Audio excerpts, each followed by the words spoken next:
Namo karon buntag, baha na sad. Apit na mo saka sa balay.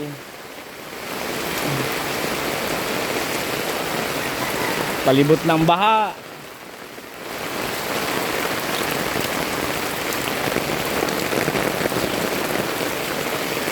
Ay, baha. Yun.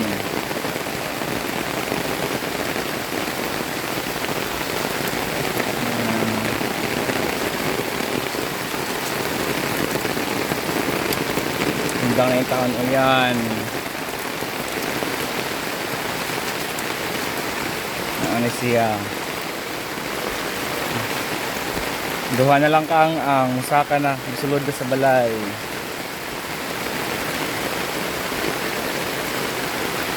Sitwasyon karon buntag.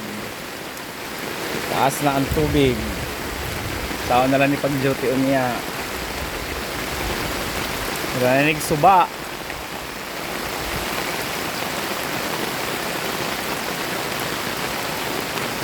God.